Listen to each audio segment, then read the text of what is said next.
What's up everyone, welcome to another Zombie Panic commentary. The map you're currently watching right now is ZPO Church. This episode is going to be a little bit different than my standard walkthroughs since this map is, it isn't your standard objective map. It's more of a survival slash barricade map. So there aren't really any specific objectives that you need to do, you just basically need to barricade and survive. So what I'm going to do in this episode is just give you some details of how to barricade each area that you can spawn in. But yeah, the first area I'm going to show you right now that we're in is the generator. It's probably, I would say, the hardest place to defend. Well, actually, you know, there's one spawn area that I don't do in this video, and that's the outhouse or the toilet. But honestly, if you spawn there, you're pretty much screwed, so I can't help you there. But yeah, in the generator is probably one of the hardest places to defend. But the reason being is it's so close to where the zombies spawn, so they can just go right to you. And they'll usually see you through the windows, like your lights and everything, so that'll attract their attention. It all depends on the zombie moves, but there's a high chance that the zombies will go straight to the generator. But the first thing you wanted to do was to set up that some barricades at the windows, just as a precaution. You can see me putting all this stuff into this area. Now, yeah, all this junk right here. This is like, if you want to defend this for an extended period of time, you'll need to do this, because if you don't, they'll just break through the windows, go up those ladders, and you're pretty much done from there. Right now isn't the most ideal way to barricade this place. You can see the zombies are already breaking through, and I retreat shortly right here, because the zombies will just overtake it right now. And also that side panel right there, that's in front of the ladder, that is breakable. So it's a lot harder to defend. But if you were to defend, like make some way to defend it, I would suggest putting all the junk into that one area with the ladder, including the table. I don't know if you remember seeing it there, but there's a large silver table. If you can get that in there somehow, there are ways to manipulate the barricade hammers or the planks to kind of lock it in place. You have to use some creative ways of using the barricade hammers, but it is possible to defend it for an extended period of time. Almost like 90% of the time, people who spawn in the generators will not survive to the end. Now this is kind of interesting. That one guy, he's in the corner there. I guess the zombies, he kind of blends in with the blood on the wall, with his own blood. So I don't know, that was kind of funny. But yeah, you can see the zombies are. I just give up, and I go into the area and make my last stand. You can probably imagine it's not gonna end well.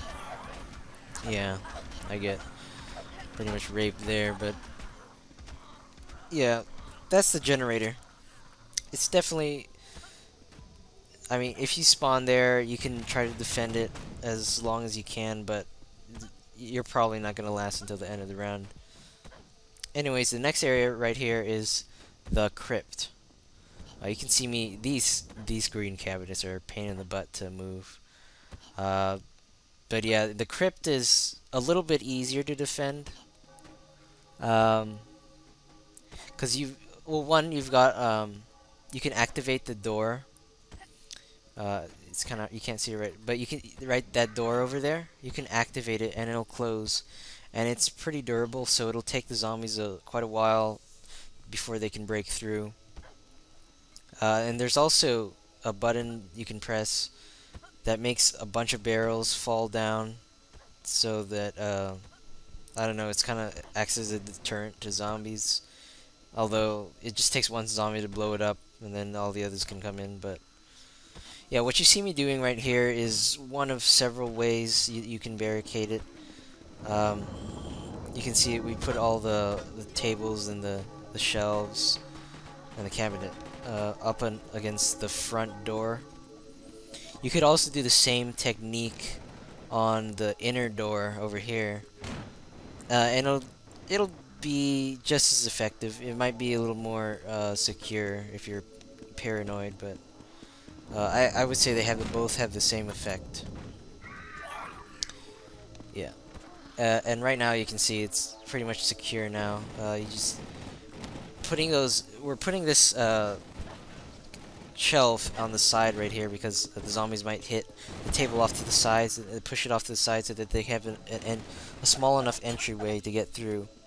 And putting that shelf right there makes sure that they can't move it to the side, and it's blocked on the other side by one of the broken crypts. Oh, by the way, when you spawn off in here, all those I don't know what to call them. All those crypts are basically covered, and you can just break them open, and you can get like ammo and weapons and armor. But anyways, that was a crypt. Now we're in the tower, or the church, basically. So the next one I'm going to show you right now is just basically the main church area and the tower.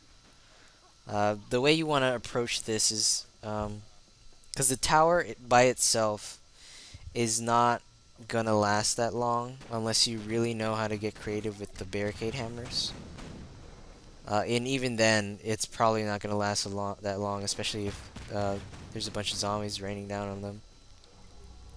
But you can see we barricade the main hall.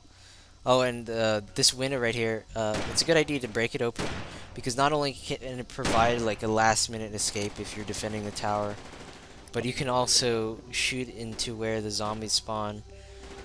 Sure, it's spawn killing, but I would say it's fair game in this kind of map, because I mean, they have infinite lives, and it's just a barricade map. But yeah, the way my team is approaching this area, defending this area right now, is that we barricaded the main church area with these barricade hammers. And you can see they're starting to try to break into the windows. The only consolation you have with that is that it takes a pretty long time to break through the windows. And I think some of them you can actually shoot through. I think in the ones to my right are the ones that you can shoot through. I don't think it works on the other ones. It's probably like a map glitch or something. But yeah, you're definitely not going to defend this area the whole round.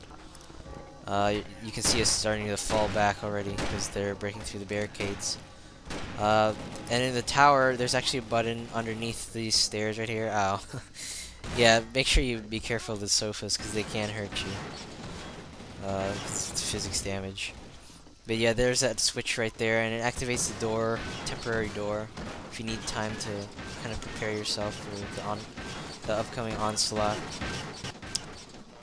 But yeah, the reason why I said the tower by itself is very hard to defend is that it doesn't really have a lot to barricade with. You can get a few hammers. On the top level, you can break the ceiling, and then you'll drop down a bunch of ammo, armor, hammers. But even then, hammers only last so long, and you don't have much structures to barricade with. You have that green cabinet and some sofas, but it's not enough to make a solid defense. Yeah, you just saw me take the body off my dead teammate here, but hey, that's life in the zombie apocalypse. But yeah, I actually did pretty good with the Magnum in this round, so I was pretty happy about that.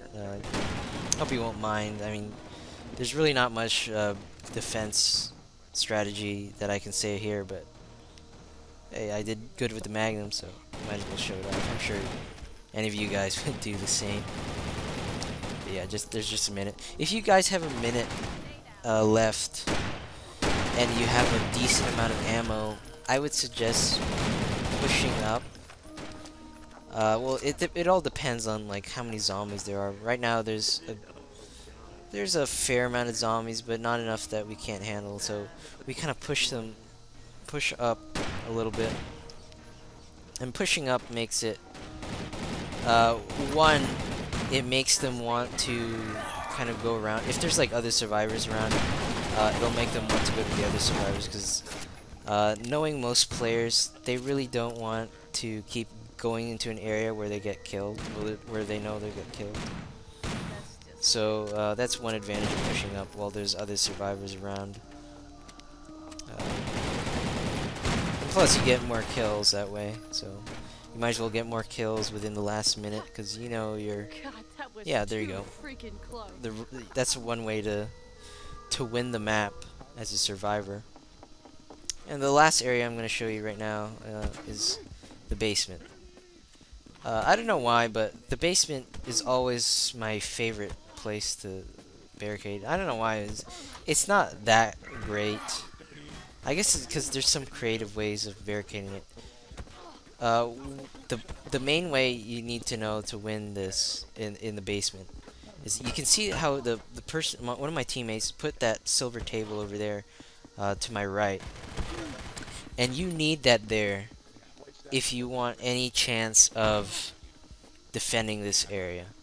The reason is that if you put that silver table there, not this one but the other one, it is easier to defend because you can barricade it much more solidly with the barricade hammers. And you'll see it. I'll put this IED just as like last minute precaution, and you'll see what I'm talking about in just a second. You can see him putting the barricade hammers across where the silver table was over in that area. Also make sure that, of course, yeah, right here. You can see that he put all the barricade hammers across with the shelf also. The shelf isn't really needed. I guess it could give like a little more, make it more structurally secure. If you don't put the hammers, it'll sort of work also, but it is possible for them to like jangle the silver table around until it can pop over the barricades. I know because I've had it happen before. So putting the shelf there gives it a little more makes it a little more secure. But yeah, don't just worry about that area, but also you definitely have to worry about the other door too. So make sure that's secure. The way to make sure that one's secure, the other one across from me is secure, is to use the shelf trick. And what I mean by the shelf trick is to have it turn upside down, kind of like the way the shelf is right in front of me, and put a small barricade on the bottom of that shelf. Well, technically it's the top, but right now it's on the bottom. Put a small it'll allow you to put a small barricade on it, and it'll kind of like keep it still. And you can still break it as a zombie if you give it enough physics damage. If you kind of like hit things against it, it'll be damaged, and it could possibly break. But it's pretty hard to do. But yeah, that's probably the safest way to make sure that the shelf is secure, to use that little trick. Oh, and I think that's one reason why I kind of like defending this area, is that if you barricade it just right, just like we did right here, it's kind of fun shooting into into the zombies, into where the zombies come from. Like, they're dropping down the ladder, and right now it's pretty easy to get kills off of them. They really don't have a chance to break through in time, especially with just a minute left. But yeah, this is pretty much how you barricade this area properly. You'll definitely want to have several people with you, because if you're just by yourself, you're probably not going to barricade it in time before the zombies start breaking through in the main church area. Oh, and another thing I forgot to mention is that when you first start barricading the basement, you want to make sure that those little green cabinets are out of the room with the ladder. Make sure you just hit them inside where you're going to start barricading. And the reason for that is that the zombies can use those little green cabinets as stepping stones to get over the silver tables and break through your barricade. So you don't want to do that. There's 3 in total, so make sure you get all of them. But anyways, I hope you found this video informative and helped you with playing this map, and I'll see you next time.